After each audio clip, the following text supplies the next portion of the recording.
Ok, donc là, on va voir une vidéo qui est publiée sur la chaîne YouTube Investir au pays. Et donc, c'est à propos du Rwanda. Et donc, il y a un invité donc, qui va parler. Donc, à voir le titre 30 ans de manipulation d'un génocide couvert par l'Occident. Donc, ça parlait du Rwanda, donc du génocide du Rwanda qui est tristement populaire.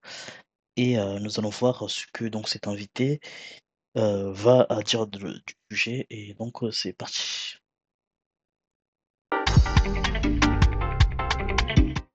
Bonjour Patrick, Bonjour Philippe. merci de revenir une fois de plus pour discuter avec nous de l'actualité géopolitique sur le continent. Nous allons aborder aujourd'hui un sujet qui te tient particulièrement à cœur, c'est le Rwanda, le génocide rwandais. 30 ans de génocide qui ont été commémorés. Et qui continue Nous d'ailleurs. sommes d'ailleurs dans la phase de commémoration et je veux qu'on en parle parce que je pense que l'histoire du Rwanda, le génocide rwandais, est une histoire qui fait partie de ces histoires qui sont proches de nous mais que nous connaissons mal, ou du moins dont nous avons quelques bribes comme cela. Est-ce que tu peux déjà, en plus ça tombe bien parce que tu as pondu un livre, et comme d'habitude c'est un pavé. 900 pages. Hein. Combien? 904 pages. 904 pages. Est-ce qu'on a besoin de 904 pages pour comprendre le génocide au Rwanda? Non pas que ce sujet ne vaille pas la peine, mais on a besoin d'autant de contenu. Pourquoi autant de contenu? Tout simplement parce qu'il y avait beaucoup de choses à dire. Et Ouais, évidemment, cette question qu'il pose, c'est une bonne question. En fait, c'est pour, entre guillemets, donc inviter la personne à répondre. Euh, Évidemment, il sait que ouais, pour un génocide, j'ai envie de dire, c'est pas suffisant comme page. Et, d'ailleurs, je peux vous dire que j'ai réduit le nombre de pages parce que l'éditeur trouvait que c'était beaucoup. donc, Patrick Mbeko, auteur de plusieurs ouvrages et des géopolitiques. Donc, c'est un géopoliticien. Patrick Mbeko. Donc il fallait quand même réduire un peu. Mais c'est vrai que c'est quand même imposant. Oui. Alors dans ton image, on voit, de ce que j'aperçois ici, quelqu'un qui est enchaîné. Je vois des menottes en tout cas. Qu'est-ce que tu veux transmettre? Mais le titre, c'est. Rwanda, malheur aux vaincus. Et le sous-titre?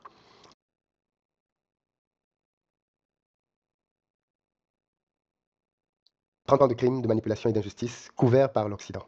Oui. Donc l'image, c'est celui qui est incarcéré, c'est quelqu'un qui est vaincu. Donc ce sont les vaincus de cette tragédie qui a vu arriver au pouvoir le président Paul Kagame et le Front patriotique rwandais qui dirige encore aujourd'hui le Rwanda 30 ans plus tard. Et les vaincus, ce sont les Hutus qui sont au pouvoir et qui sont marginalisés aux quatre coins du globe où le destin les a dispersés. Revenons donc à la Genèse. Non, il s'est trompé, il a dit que les Hutus qui sont au pouvoir, non, ils sont pas au pouvoir les Hutus, c'est plutôt les Tutsis. De Ouais. ce conflit. Alors ton livre, où est-ce qu'on le trouve? En librairie partout, à partir de la semaine prochaine, partout à la FNAC, dans toutes les Quand librairies la vidéo françaises. sortira, ce sera déjà disponible. Exactement. Parce que du coup, à la FNAC, À la FNAC et dans toutes les librairies françaises. Rwanda, malheur aux vaincus, 1994-2024, 30 ans de crimes, de manipulation et d'injustice couverts par l'Occident. C'est dur ça. L'origine du conflit. Qu'est-ce qui se passe pour qu'on en arrive à avoir un génocide au Mais il y Rwanda? a une guerre civile d'abord, qui commence le 1er octobre 1990. Une guerre civile qui commence par l'invasion du Rwanda à partir de l'Ouganda, par des forces, les rebelles de l'armée patriotique rwandaise. Donc une rébellion Tutsi, composée d'exilés Tutsis qui vivent en Ouganda et qui ont occupé des fonctions importantes là-bas. Et leur chef, Fred Rwigema, avait comme adjoint ou son ami Paul Kagame, l'actuel président du Rwanda. Donc ce sont eux qui ont lancé une attaque contre le Rwanda le 1er octobre 90 Alors il faudra peut-être expliquer pourquoi des Tutsis au Rwandais se retrouvent, ou leurs parents se retrouvent en exil. en exil. Oui, mais parce qu'il y a eu au Rwanda en 1959 ce qu'on appelle la révolution sociale Hutu. Tout à fait. Avant ça, le Rwanda était une monarchie qui était Ouais, c'est une bonne question. essentiellement par les Tutsis. Et les Hutus étaient considérés comme des citoyens de seconde zone dans ce Rwanda-là. Tout à fait. Et en 59, les Hutus demandent beaucoup plus de droits. Est-ce qu'on peut parler des proportions en termes de nombre? Parce que ça, Oui, parce que les ça Hutus, va être important. c'est 85% de la population, les Tout à Tutsis, c'est fait. 14%, Tout à fait. et les Tois, donc les Pygmées, en quelque sorte, c'est 1% de la population. Et donc vous avez 14% qui dominaient les 86% Tout à fait. à l'époque. Et donc les Hutus demandent plus de droits à la fin des années 50, et les Tutsis qui dirigeaient le pays à l'époque leur refusent ça. Et donc les Hutus se rebellent, et à ce moment-là, ils ont le soutien de la puissance coloniale, la Belgique, qui au départ soutenait les Tutsis, qui était la monarchie Tutsi. Instruite. Exactement. Et donc il faut comprendre qu'à l'époque, les Tutsis étaient considérés comme proches des Blancs, et les Hutus comme des... Un commentaire que vient de faire du coup le host du coup de la chaîne Investir au pays, il s'appelle Philippe Sino, donc monsieur Philippe Sino, il parle de Tutsi instruit. En fait, ce qui est ça, c'est que du coup, à cette époque-là, les Belges éduquaient les Tutsis et pas les Hutus. C'est-à-dire qu'il y avait que les Tutsis qui avaient le droit d'être éduqués à cette époque-là. Donc c'est pour ça qu'il dit instruit, en fait, pour ceux qui ne comprennent pas. nègres, c'est comme ça qu'on les appelait. Des nègres avec des nez plats et tout, c'est comme ça. Ah, ok, c'est intéressant. Donc les Hutus, ils étaient appelés comme des nègres et les Tutsis, c'était quoi? Des blancs? Euh, Vraiment qu'on les appelait, on les traitait. Et les élites Tutsis de l'époque ont intériorisé cette façon de voir les choses. ok, donc sur cette base-là que sur cette base qui détermine en fait les Hutus. Ok. C'est comme ça vraiment qu'on les appelait, on les traitait. Et les élites Tutsis de l'époque ont intériorisé cette façon de voir les choses, considérant les Hutus comme des sous-hommes en réalité, en quelque sorte. Et en 59, il y a une révolution des Hutus et de la majorité qui mène au renversement de la monarchie et à la naissance de la République rwandaise. Et donc, cette révolution va conduire à Ok, donc en 59, en fait, il y a une monarchie, ils sont plus nombreux, se révoltent et ils font tomber la monarchie et ils instaurent une quoi? qui mène au renversement de la monarchie et à la naissance de la République rwandaise. Donc première république rwandaise en 1959 par les Hutus, donc c'est les Hutus qui, qui ramènent la république en fait. Comme ça, bon, c'est pas important dans l'idée le fait que ce soit des Hutus et Tutsis, parce qu'au final c'est tous des Rwandais, mais ça explique un peu en fait cette fuite de certains Tutsis. Donc du moment que c'était des Tutsis qui étaient instruits, qui ont décidé qu'ils ne supportaient pas ça et qu'ils ont quitté le pays. Et donc, cette révolution va conduire à l'exil de milliers de Tutsis, parmi lesquels se trouve Paul Kagame. Mais du coup, ces personnes qui s'exilent, ils sont chassés ou décident de partir? Non, justement, n'acceptons pas ça. Je pense que ça peut être intéressant de savoir pourquoi ils quittent le pays. Est-ce que c'est parce que justement ils sont simplement expulsés? Ils risquent leur vie pour quitter le pays? Qui était à l'époque un petit garçon, qui va aller en exil en Ouganda, d'autres vont aller au Burundi, en Tanzanie, d'autres Pays voisin. encore en Occident. Oui, il ne va Et pas y avoir à cette vague-là en RDC? il y avait aussi en RDC, Forcément. exactement, oui. Dans tous les pays voisins, il y avait des Tutsis qui avaient fui le programme de 1959. Mais ils vont tenter de reconquérir le Rwanda dans les années 60, mais ils vont échouer. Et à chaque fois qu'ils vont mener des attaques contre le Rwanda, il y aura des exactions contre les Tutsis restés au Rwanda, soupçonnés de jouer le jeu de leurs frères qui sont en exil. C'est comme ça que d'autres vont encore se retrouver en exil et ils vont gonfler le nombre de ceux qui étaient déjà partis. Ah d'accord, ok. En fait, il y a une partie qui est partie d'elle-même, ce qu'on comprend, et voilà, qui a quitté le pays d'elle-même, ne supportant pas en fait d'avoir perdu le pouvoir entre guillemets, donc le pouvoir monarchique. Mais du coup, à chaque fois qu'il y avait des désordres, on soupçonnait ceux qui étaient restés d'être en lien avec ceux qui sont partis, et ceux qui sont restés, ils ont subi en fait euh, l'effet secondaire du fait que les autres qui sont partis et qu'ils n'étaient pas forcément voilà, et qui faisaient des actions en fait contre le gouvernement qui est en place. Donc, et que du coup, forcément, ceux qui leur ressemblent dans le pays subissent des conséquences. En 59. Donc en 1990, ce sont ces Tutsis-là qui sont en Ouganda, soutenus par les membres de la diaspora Tutsi qui décident de regagner le Rwanda, mais cette fois, les armes à la main. Et donc, Ok, donc il revient en 90, justement, donc là, on revient sur la date on est proche de la date qui est le sujet de la vidéo, en 90. Donc là, les Tutsis de Kagame, donc, qui euh, étaient à l'étranger, ils reviennent, mais là, ils reviennent armés. Ok, enfin bien armés en tout cas. Et j'imagine qu'avant, ils n'allaient pas non plus à la main. la guerre commence le 1er octobre 90, et c'est cette guerre-là qui va créer des tensions au Rwanda. Et le 6 avril 1994, le président Hutu, qui est là, le président Habyarimana, Parce qu'il faut le dire, après 1960, les Hutus vont diriger le diriger pays. le Rwanda. D'abord, il y a l'indépendance en 62, il y a un président qui est là, qui s'appelle Kayibanda, qui va être renversé en 73 par le président Habyarimana. Et Habyarimana, lui, va diriger le pays de 73 jusqu'à son assassinat en 94. Et c'est son assassinat qui va déclencher des massacres au Rwanda. Alors parlons donc du mandat du président Hutu, Habyarimana. Habyarimana. Il se dit, parce que comme tu es spécialiste, tu vas pouvoir nous éclairer, il se dit que pendant son mandat, déjà première chose, ce président était très proche, parce qu'on va parler de la France, hein, parce que Oui. très clairement le rôle de la France est très Controversé. par rapport à ce qui s'est passé au Rwanda.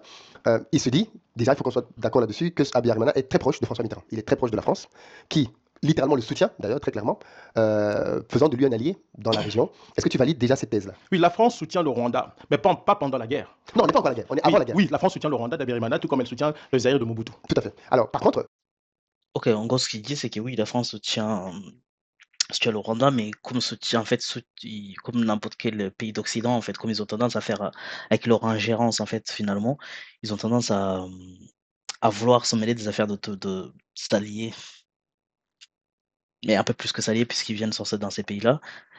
Donc, ils ont tendance à venir s'installer dans les pays où bah, les gouvernements sont en place, bah, pour des intérêts évidemment économico-politiques.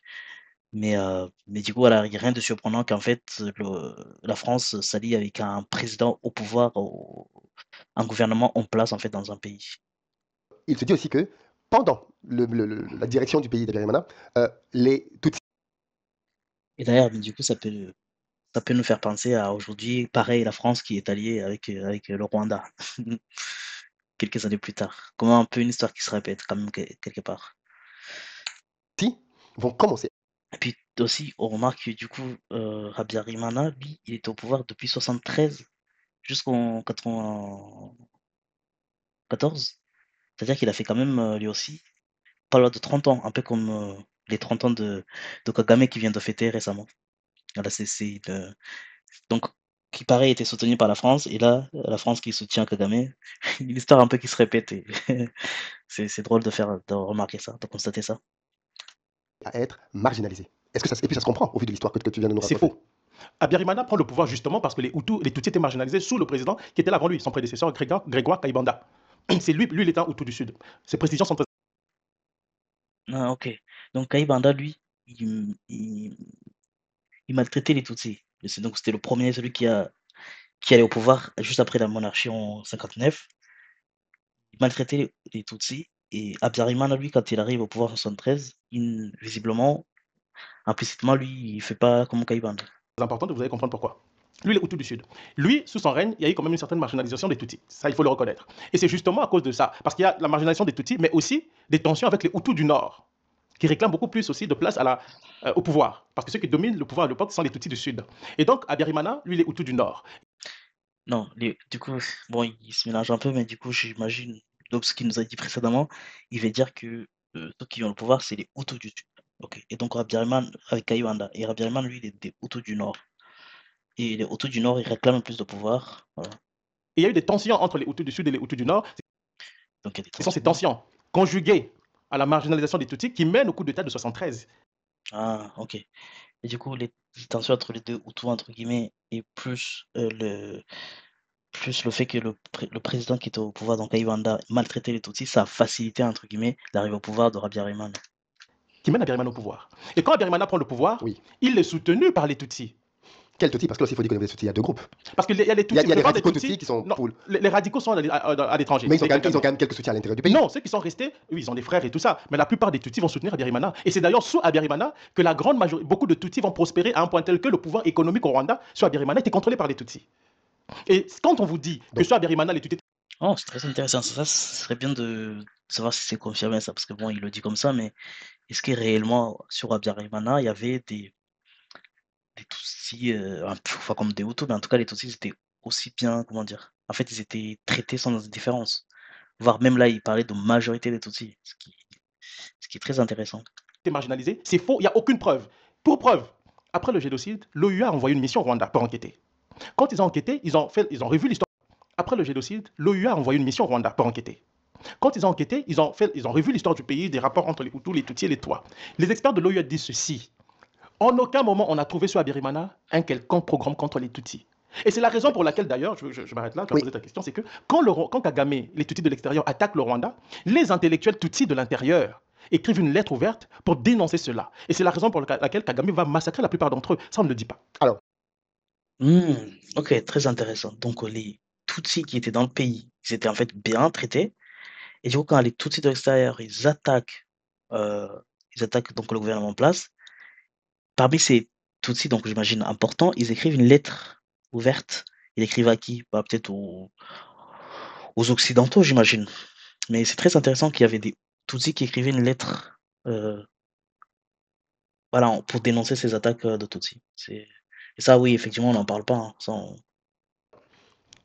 ce que tu dis, pour moi, soulève donc des questions. Exactement. Comment se fait-il qu'un pays dans lequel il n'y a donc, d'après toi, pas de politique anti-Tutsi, puisse du jour au lendemain, dès la mort du président de la République, basculer dans la guerre et dans le massacre d'un groupe ethnique?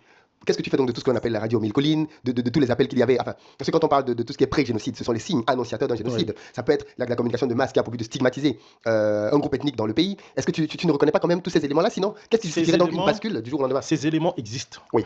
Et ils existent dans quel contexte? Dans un contexte de guerre civile. Parce que lorsque le Rwanda... Oui, avant ça, il n'y avait pas ça.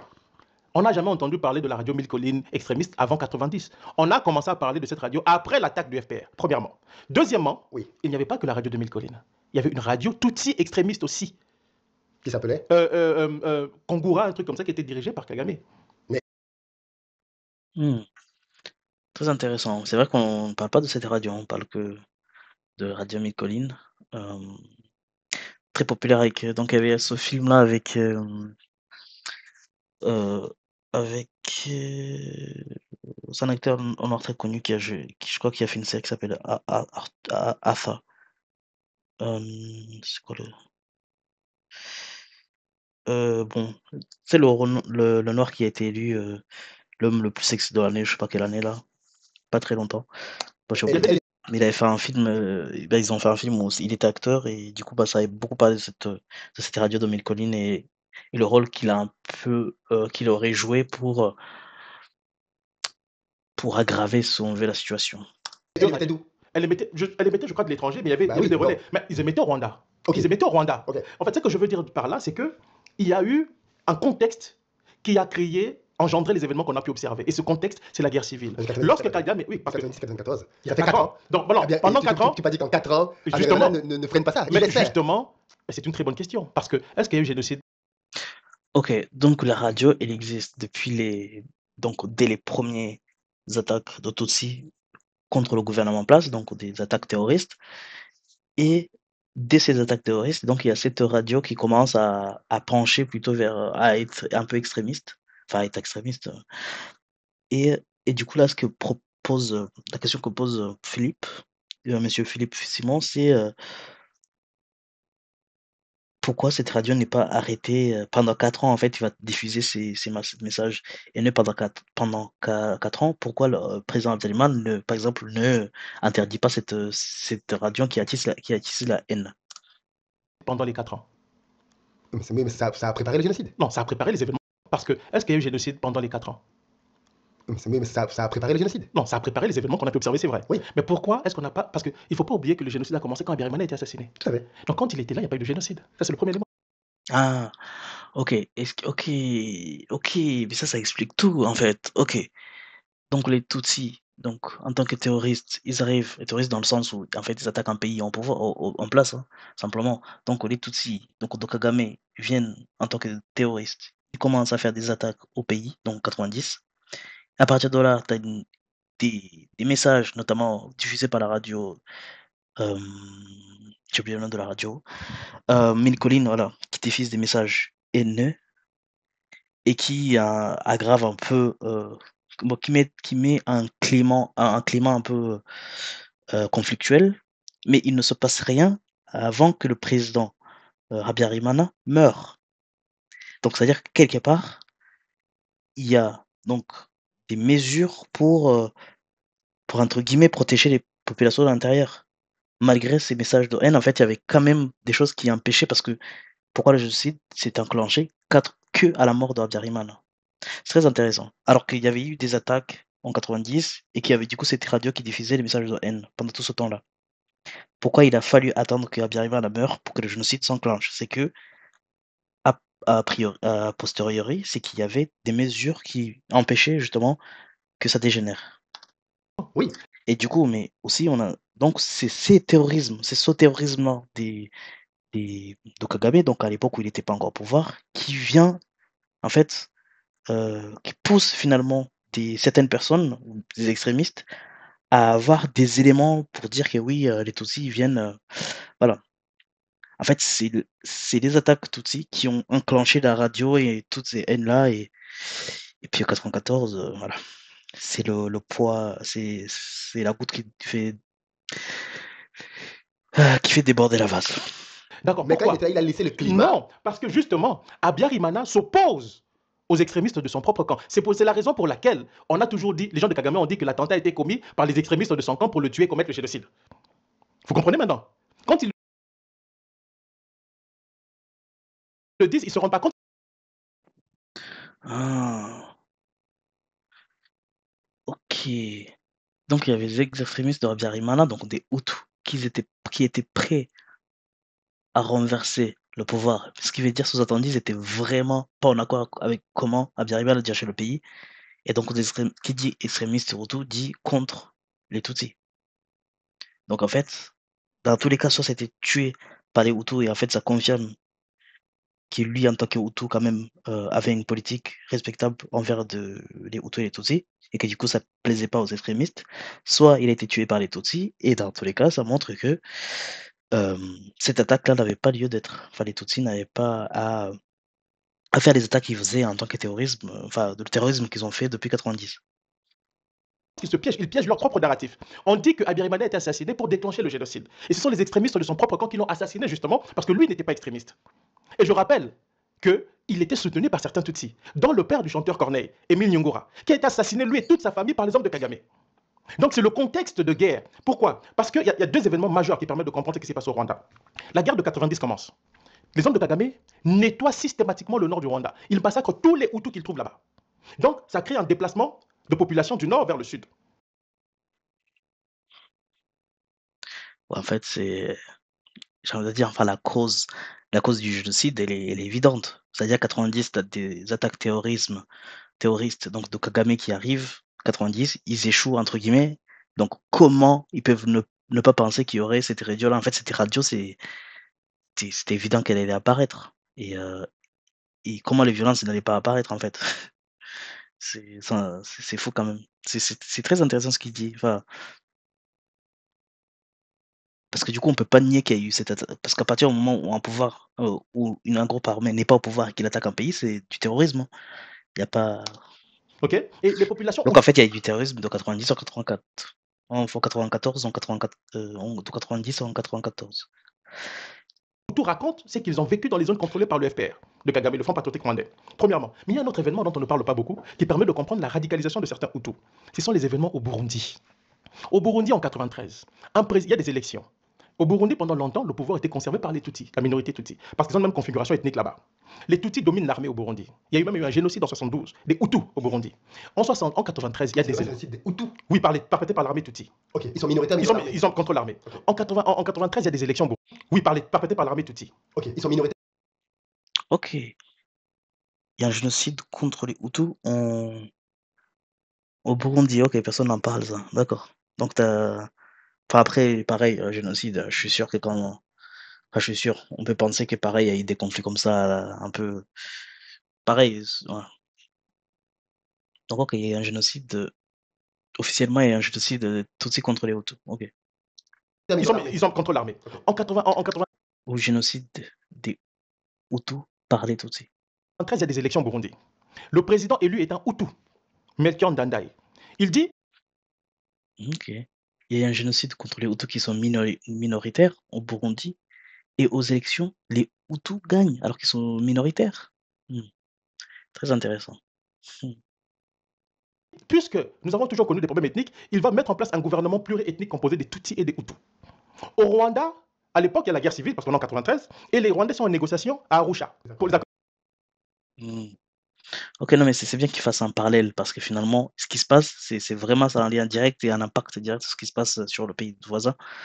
Et donc là, au moment où il y a les attaques terroristes de Kagame en 90 et tout ça, au Burundi, il y a un président Hutu à la tête du pouvoir du pays Burundi, qui eux, là-bas, ils ont et les Tutsis et les Hutus, et là, les Tutsis sont majoritaires en termes de nombre. Et le président veut mettre en place un gouvernement égalitaire avec autant de Hutus que de Tutsis. Ok, très intéressant. Et pendant ce temps, les Tutsis sont en train de faire des attaques terroristes au Rwanda. De paix. Au Burundi, le président prend le pouvoir. Il dirige de manière ouverte avec toutes les composantes de la population. D'ailleurs, le premier ministre était un Tutsi. Ok. Qu'est-ce qui se passe au Burundi? L'armée assassine le président élu démocratiquement, le Hutu, l'armée Tutsi. On l'assassine sauvagement avec la baïonnette. Il est tué comme un chien. Et la situation, la mort du président déclenche la guerre civile là-bas. Tu vois, la question, c'est pourquoi?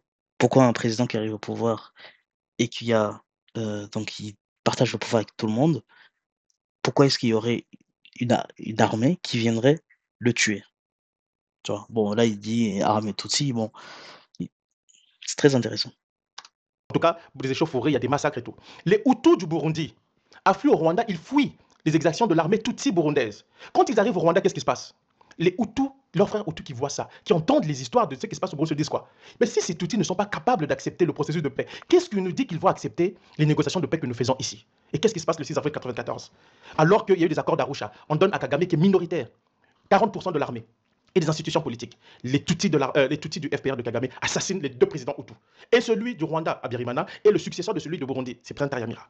Mais qu'est-ce que le FPR vient faire? Le FPR est impliqué au Burundi? Non, en fait, on soupçonne. Non, Oui, en fait, en gros, au Rwanda, ça pouvait pas bien se passer. Tu avais les Hutus donc qui, pendant que les Tutsis faisaient des attaques terroristes au Rwanda, tu avais des Hutus du Burundi qui sont massacrés et qui quittent le Burundi pour venir se réfugier au Rwanda. Forcément, ces Hutus quand ils viennent, bah, c'était sûr que en fait ça pouvait pas bien se passer. Ce qui se passait en fait dans les deux pays, c'était un bordel. Alors sur le terrain, dans les mains, c'était les Tutsis qui faisaient donc tout ça, tous ces attaques terroristes et toutes ces actions condamnables. Mais bon, mais on soupçonne le FPR d'être impliqué dans ce qui s'est passé au Burundi. Pourquoi? Parce que Kagame ne veut. L'exemple du Burundi est un danger pour le Rwanda. Une cohabitation? Oui, mais en fait, en cas d'élection, qui va gagner les élections d'après toi? Un Hutu. Mais c'est un Hutu, ils sont majoritaires. Et les Hutus vont gagner absolument. Si ce n'est pas Habyarimana, en tout cas, c'est l'opposition qui est composée des Hutus du Sud, qui, eux, ont décidé de se rapprocher de Kagame. ouais, en fait, les Tutsis, ils pouvaient pas arriver au pouvoir au Rwanda autrement que par la force, en vrai. En fait, Kagame, il avait pas d'autre, entre guillemets, d'autre choix que de faire ses attaques terroristes et de prendre le pouvoir par la force, parce qu'il avait aucune chance avec ce qui se passait déjà au Burundi. Jamais, en fait, ils auraient élu un président Tutsi, en fait. Vous comprenez ici que le conflit n'est pas ethnique, le conflit est politico-militaire avec une bonne instrumentalisation du fait ethnique. Parce qu'en réalité, vous avez Habyarimana Hutu du Sud qui est soutenu par un groupe de Tutsis de l'intérieur. Et vous avez l'opposition politique Hutu du Sud qui soutient la rébellion Tutsi du FPR. Oui. Donc quand les massacres, quand on assassine Habyarimana, qu'est-ce qui se passe? Les extrémistes Hutus commencent par Habyarimana. Vous pensez qu'ils vont massacrer qui, vous pensez? Les Tutsis? Non, ils vont massacrer d'abord les Hutus du Sud. C'est ce qu'on ne vous dit pas. Pourquoi ils massacrent les Hutus du Sud? On a dit que le Rwanda, c'est 85% de Hutus. Hutus du Nord et Hutus du Sud. En cas d'élection, soit le pouvoir va chez les nordistes ou chez les sudistes. Alors, Habyarimana est mort. Les nordistes, selon eux, pensent que l'alternative à Habyarimana, c'est les Tutsis qui sont minoritaires ou les Hutus du Sud. Donc ça veut dire que ce que tu es en train de dire, toi, de ton analyse, le génocide va démarrer par les Hutus du Nord qui s'attaquent aux... Les extrémistes Hutus. Les extrémistes Hutus, donc ils sont ici. Les extrémistes, tu les appelles, ce sont ceux du Nord? Oui, la plupart. Même c'est même mélangé, c'est même beaucoup plus complexe que ça. En fait, il y a aussi les extrémistes. Parce que tu as aussi des Tutsis parmi eux. C'est ça. Habyarimana. Et qui vont donc derrière s'en prendre aux modérés. En fait, ce ne sont pas des modérés. Ce qu'on appelle les modérés, en fait, ce sont les Hutus qui s'étaient rapprochés de Kagame. En fait, ça n'existe pas les Hutus modérés. Il n'y a que les Hutus. Ah, non, mais attends, je comprends pas parce que Kayibanda, lui, qui était du Sud, il maltraitait les Tutsis, donc il était pas modéré. Et là, en fait, ce qu'il dit, c'est que les Hutus du Nord, donc dont d'où vient Habyarimana, c'était des extrémistes. Mais il a aussi dit que ces mêmes Hutus, ils traitaient bien les Tutsis. Donc c'est un peu... On n'a jamais dit des Allemands qui n'ont pas participé à l'idéologie du Troisième Reich que c'était des Allemands modérés. Mais pourquoi on dit la même chose des Africains? Voilà comment on utilise des expressions comme ça, sorties de nulle part, qu'on impose dans le débat public sur un sujet africain, qu'on traite avec beaucoup de condescendance et de mépris. Et nous, les Africains, nous intériorisons ça.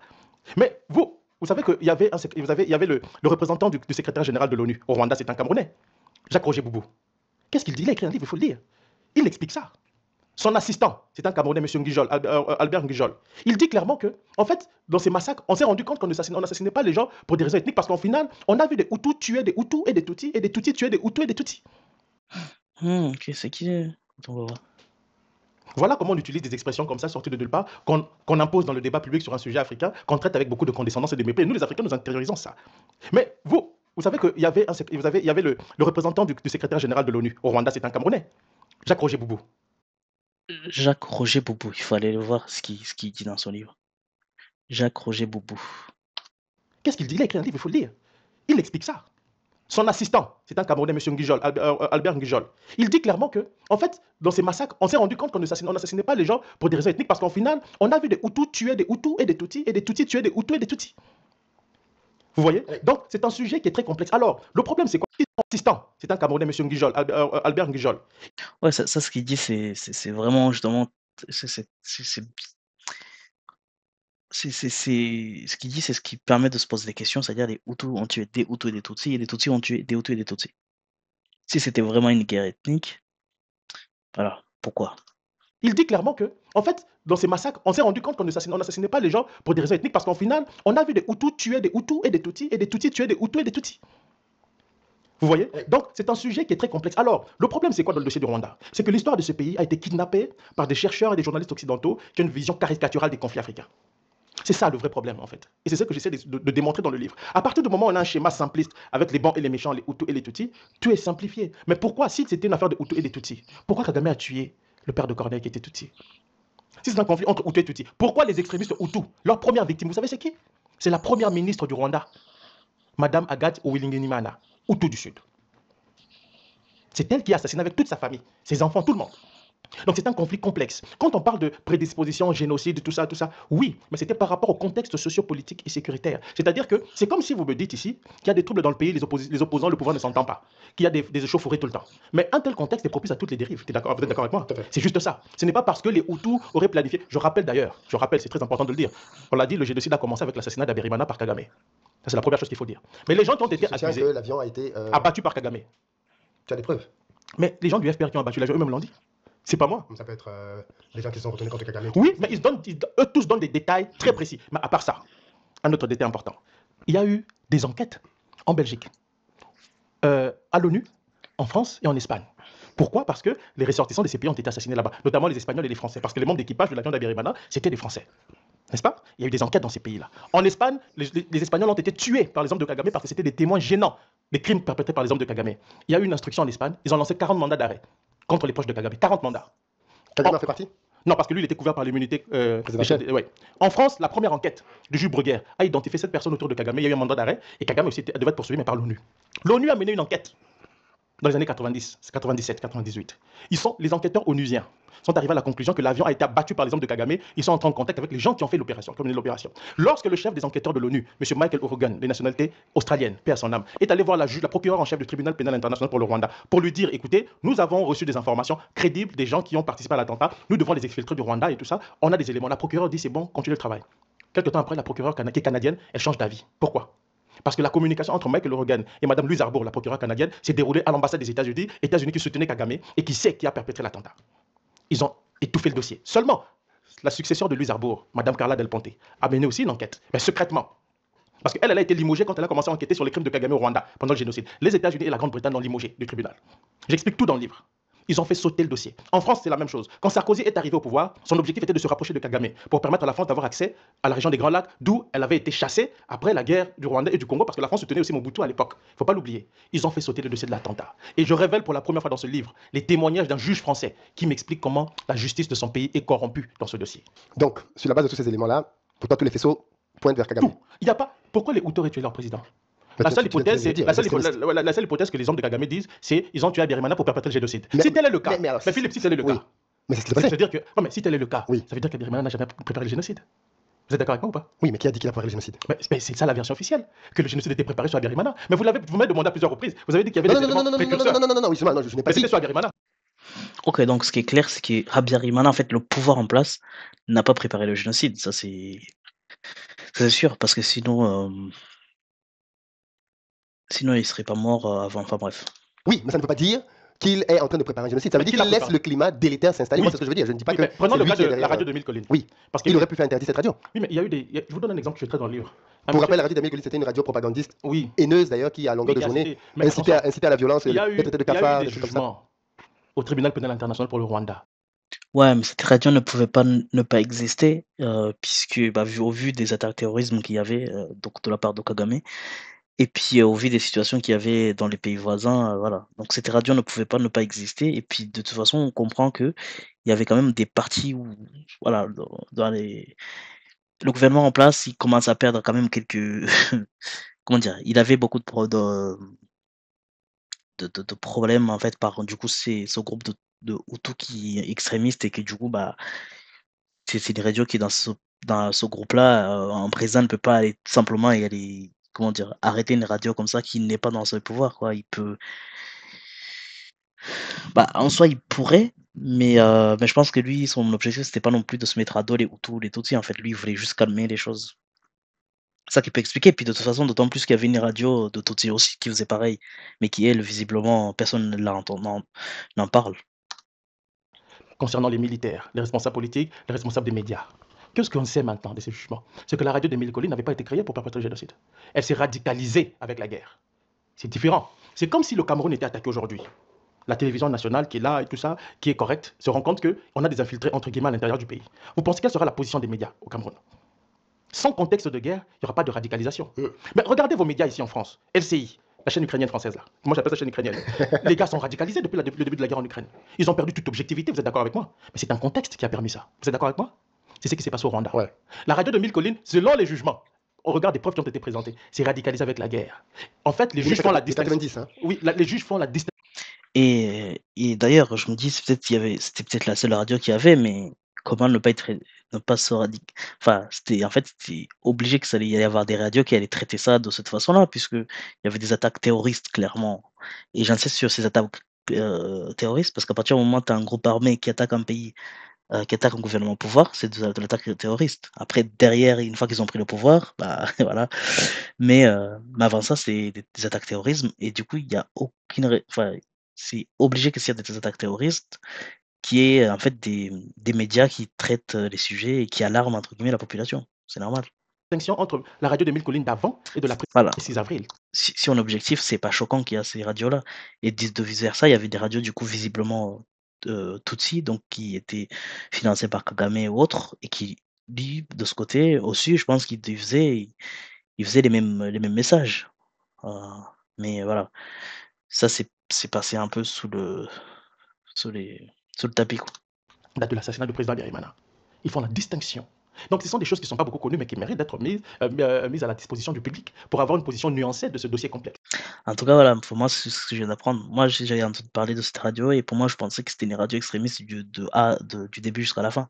Mais en fait, là, on comprend que c'est radicalisé par la suite de ces attaques, donc de 90, et on comprend pourquoi, et c'est objectivement, ça se comprend. Sans forcément dire qu'ils ont eu raison de faire ce qu'ils ont fait.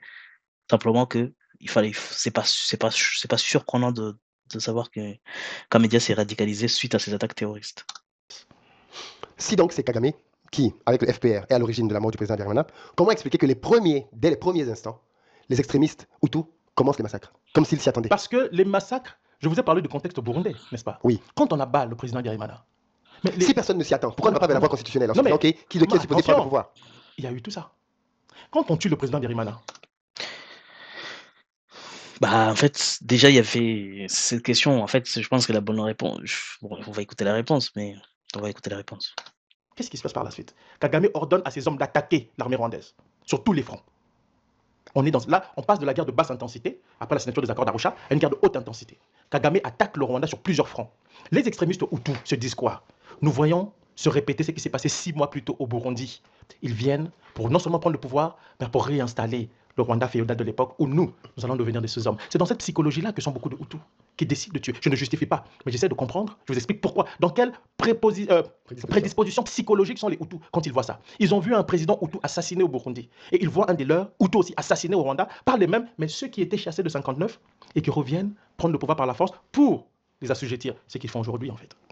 C'est dans cette Et aussi, il a dit, ce qu'il vient de dire, ce qui est important, c'est pas pour excuser les actions qui ont été faites. Personne ne peut excuser ni les attaques de Kagame, ni le génocide. Personne ne peut excuser. Il n'y a pas d'excuse. L'idée ici, c'est de comprendre pourquoi les choses se sont passées.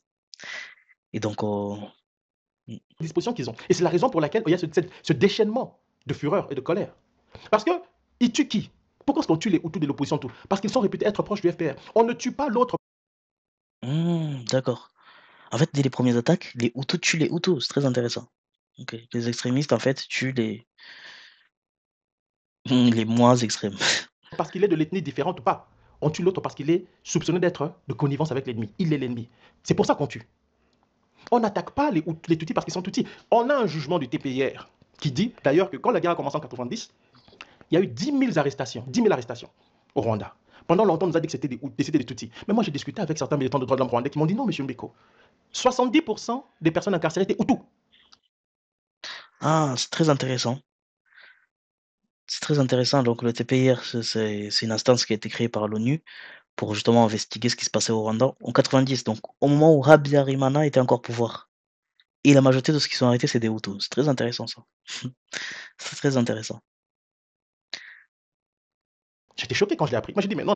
Parce qu'en fait, on aurait dit, les Hutus sont au pouvoir, ils sont beaucoup plus, comment dire, ils sont beaucoup plus facilement pardonnés. Ils sont beaucoup plus, on ferme un peu les yeux sur eux parce qu'ils sont au pouvoir. Mais non, là, on arrive et une majorité, c'est des Hutus qui est arrêtée. Donc, évidemment, sous le regard d'Abiyarimana qui ne fait rien, donc ça veut dire qu'il laissait, entre guillemets, l'ONU faire son travail il était impartial, entre guillemets. C'est ce qu'on peut comprendre a priori, puisque bah, autrement, il aurait jamais laissé les arrestations contre les Hutus. Il aurait, entre guillemets, orienté les arrestations vers les Tutsis. On a toujours su que c'était des Tutsis. Ils m'ont dit, et la personne qui me dit, à l'époque, soutenait le FPR en passant. On dit non, nous, quand nous sommes allés dans les prisons, nous avons vu des gens qui étaient incarcérés, mais qui étaient en réalité des Hutus. Donc il y a l'histoire officielle du génocide n'a qu'un rapport lointain avec la réalité des faits. Jusqu'aujourd'hui, plus de 30 ans plus tard. Mais justement, c'est pour ça que je publie ce bouquin. Pour expliquer avec beaucoup de détails, beaucoup de distance et de nuances aussi, que ce qui se dit. Et il a dit juste un truc où j'ai pas insisté, c'est qu'il a dit les Hutus qui ont commencé le massacre, donc à cause de, voilà, ils étaient influencés par ce qui s'était passé au Burundi et les attaques terroristes de Kagame et la radio justement qui permettait de comprendre ce qui se passe partout ailleurs avec justement du coup incitation à la violence. Et en fait, eux, ils disaient qu'ils avaient peur que les Tutsis qui revenaient, c'était des Tutsis donc qui avaient fui en 59 et qui revenaient pour installer une monarchie donc de Tutsis en fait dirigée par les Tutsis et après ils rajoutent ce qui se fait aujourd'hui. C'est-à-dire c'est qu'aujourd'hui au Rwanda, enfin, parce que c'est dit, ce qu'ils sont c'est qu'au Rwanda aujourd'hui, c'est des Tutsis qui sont revenus avec du coup les mêmes idéologies d'avant la République. Donc dirigés par les Tutsis au-dessus et c'est ce qu'il dit. Mais faut après les gens, il faut savoir si c'est, faut aller lire et comprendre pourquoi il dit ça, parce que il dit oui, il le dit où. Ethnie différente ou pas. On tue l'autre parce qu'il est soupçonné d'être de connivence avec l'ennemi. Il est l'ennemi. C'est pour ça qu'on tue. On n'attaque pas les Tutsis parce qu'ils sont Tutsis. On a un jugement du TPIR. Prédisposition psychologique sont les Hutus quand ils voient ça. Ils ont vu un président Hutu assassiné au Burundi et ils voient un des leurs, Hutu aussi, assassiné au Rwanda par les mêmes, mais ceux qui étaient chassés de 59 et qui reviennent prendre le pouvoir par la force pour les assujettir. C'est ce qu'ils font aujourd'hui en fait. Il a dit ce qu'ils font aujourd'hui, c'est-à-dire qu'aujourd'hui les Hutus sont assujettis au Rwanda, c'est ce qu'il dit là. C'est grave ce qu'il dit. De 59 et qui reviennent prendre le pouvoir par la force pour les assujettir. C'est ce qu'ils font aujourd'hui en fait. C'est dans cette prédisposition qu'ils ont. Et c'est la raison pourquoi par la force. C'est très grave ce qu'il dit. Hein. C'est très grave. Il faut voir. Faudrait voir pas d'autres historiens et voir si c'est vraiment, enfin même les historiens qui font des choses aujourd'hui pour aller voir si c'est vrai que si les Hutus sont assujettis. C'est très grave ce qu'il dit là dans cette phrase. Hein. Ça paraît, il le dira rapidement, mais c'est grave. Je ne justifie pas, mais j'essaie de comprendre. Je vous explique pourquoi. Dans quelle prédisposition psychologique sont les Hutus quand ils voient ça. Ils ont vu un président Hutu assassiné au Burundi et ils voient un des leurs, Hutu aussi, assassiné au Rwanda par les mêmes, mais ceux qui étaient chassés de 59 et qui reviennent prendre le pouvoir par la force pour les assujettir. C'est ce qu'ils font aujourd'hui en fait. C'est dans cette prédisposition. Bon, cette phrase qui dit ce qu'ils font aujourd'hui, enfin, j'en profite pour dire, quand on écoute ce genre de choses, il faut essayer d'être objectif et, et, et aussi chercher à ne pas accepter les choses parce que la personne le dit et la personne est légitime. C'est donc un géopoliticien voilà, qui écrit plusieurs ouvrages de comme il a été présenté, donc Patrick Mbeko. Mais derrière, il faut quand même il faut avoir des faits. Là, par exemple, il dit qu'aujourd'hui, les Hutus sont assujettis en fait, aux Tutsis, au Rwanda. Il faut pas tout de suite dire ah oui, c'est pas une confirmation. Lui, c'est ce qu'il observe, mais qu'est-ce qui lui fait dire ça? Donc il faut qu'il donne des informations, des données, des faits en fait, qui disent voilà, aujourd'hui c'est comme ça, comme ça, comme ça. Et donc c'est pour ça que je peux dire qu'ils sont assujettis. Donc c'est très important d'avoir ce regard, tu vois, parce que ça c'est des graves accusations là, ce qui dit, enfin des graves, c'est pas des accusations, mais des graves, c'est une grande, c'est des graves, c'est des graves, voilà, c'est fort comme. Reviennent prendre le pouvoir par la force pour les assujettir. C'est ce qu'ils font aujourd'hui en fait.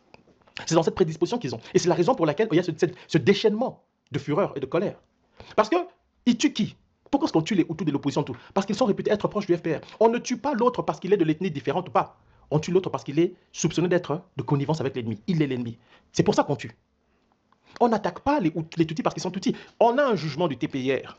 qui dit d'ailleurs que quand la guerre a commencé en 90, il y a eu 10 000 arrestations, 10 000 arrestations au Rwanda. Pendant longtemps, on nous a dit que c'était des Tutsis. Mais moi, j'ai discuté avec certains militants de droits de l'homme rwandais qui m'ont dit non, monsieur Mbeko, 70% des personnes incarcérées étaient Hutus. J'étais choqué quand je l'ai appris. Moi, j'ai dit, mais non, on a toujours su que c'était des Tutsis. Ils m'ont dit, et la personne qui me dit, à l'époque, soutenait le FPR en passant. On dit non, nous, quand nous sommes allés dans les prisons, nous avons vu des gens qui étaient incarcérés, mais qui étaient en réalité des Hutus. Donc, il y a l'histoire officielle du génocide n'a qu'un rapport lointain avec la réalité des faits. Jusqu'aujourd'hui, plus de 30 ans plus tard. Mais justement, c'est pour ça que je publie ce bouquin.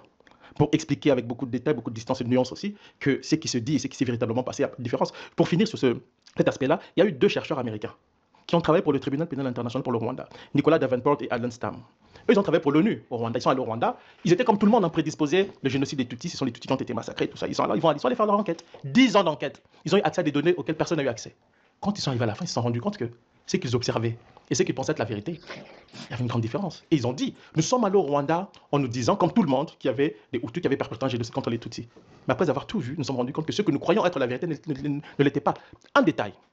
Prenez le chiffre officiel des massacres, des morts, pardon. Kagame dit qu'il y a eu 1 million de morts, essentiellement Tutsis. 93% de ces morts étaient Tutsis. Or, au Rwanda, à l'époque, il y avait près de 600 000 Tutsis. Donc, 1 million de Tutsis ne peuvent pas mourir dans un pays qui comptait 600 000 Tutsis. Et admettons même que tous les Tutsis ont été tués, les 600 000. Il reste quand même 400 000. Alors, c'est qui les 400 000 là? Si ce ne sont pas les Hutus et les Tois. Les Tois étant une femme minoritaire, ce sont les Hutus. Sauf que Ibuka, Association des victimes du génocide, nous dit qu'il y a eu près de 300 000 rescapés Tutsis pendant le génocide. S'il y a eu 300 000 rescapés, ça veut dire qu'il y a eu 300 000 Tutsis qui ont été tués. Ouais, parce qu'en fait, 600 Tutsis au total au pays, 300 qui ont survécu, donc il y a 300 en tout qui a été tués. Enfin, 300 000, pardon. Bah, ça fait déjà une grosse somme, j'ai envie de dire. Soyons clairs, hein, c'est des gros chiffres. Ici, c'est pas la question de dire si c'est peu ou quoi, c'est juste pour dire que les chiffres qu'ils disent sont faux, mais sont fausses. Mais non, 300 000, c'est beaucoup de personnes. De toute façon, même une personne, c'est beaucoup trop de personnes, hein. Soyons clairs, là, il y a pas de sujet là. Mais c'est vrai que du coup, là, ça ferait 600 000 au total, moins 300 qui ont survécu, donc 300 qui ont été tués. Alors, les 700 000 restants, c'est qui? Mais du coup, comme il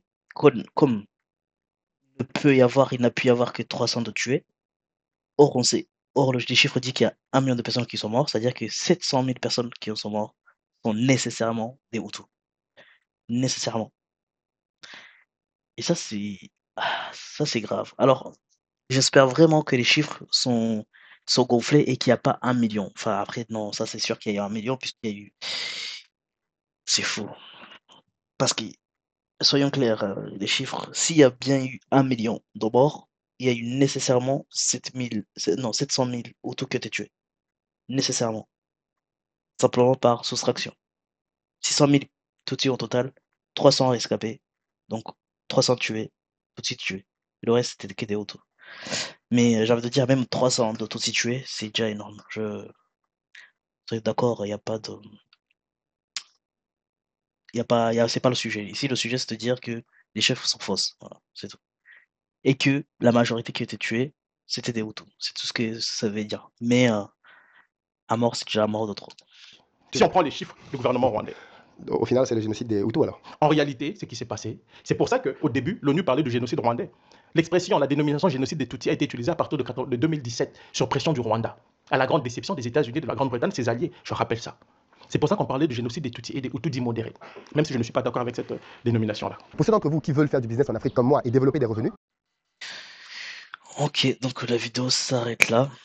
Donc, comme j'ai dit au début de la vidéo, cette chaîne-là, il publie tout ce qui est investissement. Voilà, tout ce qui est investissement en Afrique. Donc, si ça vous intéresse, allez vous abonner à cette chaîne, Investir au pays. Et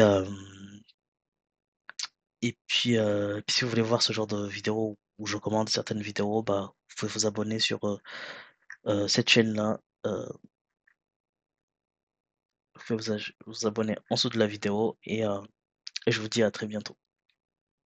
Et puis surtout, on se retrouve pour la suite parce que il y aura une partie 2 à cette vidéo-là.